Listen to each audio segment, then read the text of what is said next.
Century of কামাঘাটা Maru indicate ১৯১৪ থেকে ২০১৪ সালের viewers. ইতিমধ্যে আপনারা তো অনেক কয়েন দেখেছেন, কিন্তু আপনাদের একটি আশ্চর্য কয়েন দেখাবো, অর্থাৎ সেঞ্চুরি অফ দ্য মারুঘাটু যে ইন্ডিকেট ১৯১৪ থেকে ২০১৪ সালে কিন্তু তার সেঞ্চুরি হওয়ার জন্য কিন্তু এই কয়েনটি কিন্তু বাজারে এসে। দেখতে পাচ্ছেন এই কয়েনে কিন্তু কী কী রয়েছে আপনাদের অবশ্যই জানাবো, এবং এই কয়েনটি কিন্তু আপনাদের জন্য সত্যি ভাগ্যবান, কারণ এই কয়েন চলনে ছড়ার ক্ষেত্রেও কিন্তু এই কয়েনের কিন্তু একটি মিন্টের কয়েন কিন্তু সত্যিই ভ্যালুয়েবল রয়েছে।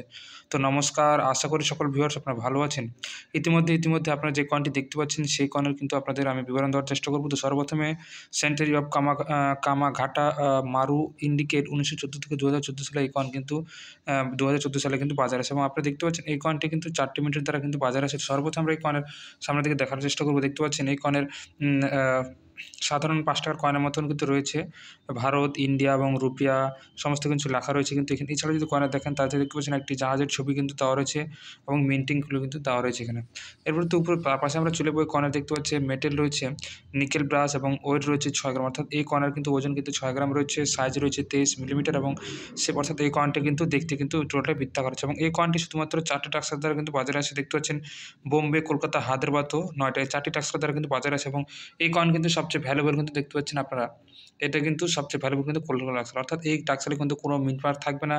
তবে কিন্তু এই কয়েন, অর্থাৎ ভিউয়ার্স আপনাদের কাছে যদি সেঞ্চুরি অফ কামাঘাটু মারু ইন্ডিকেটেড ১৯১৪ থেকে ২০১৪ সালের এই কয়েনটি থেকে এবং কলকাতা টাস্কের জন্য, তবে কিন্তু আপনারা এই কয়েনের জন্য ৳১০০ থেকে কিন্তু ৳৩০০ কিন্তু পেয়ে যাবেন স্কয়ার ক্যাটাগরি অনুযায়ী। তো ভিউয়ার্স আপনাদের বলব আপনারা অবশ্যই এই কয়েনটি আপনাদের কালেকশনে রাখুন এবং ধৈর্য সহকারে দেখুন।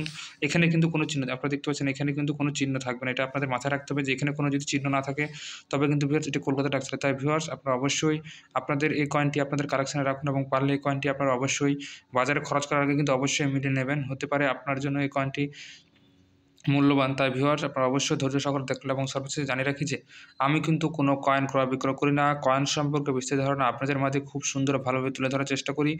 আর কয়েন ক্রয় বিক্রয় করার জন্য কিন্তু অনলাইন মাধ্যমকে ব্যবহার করবেন না। আজ এ পর্যন্তই। সকলে ভালো থাকবেন, সুস্থ থাকবেন, আর দেখতে থাকবেন কয়েনের ইন্ডিয়ান কালেকশন।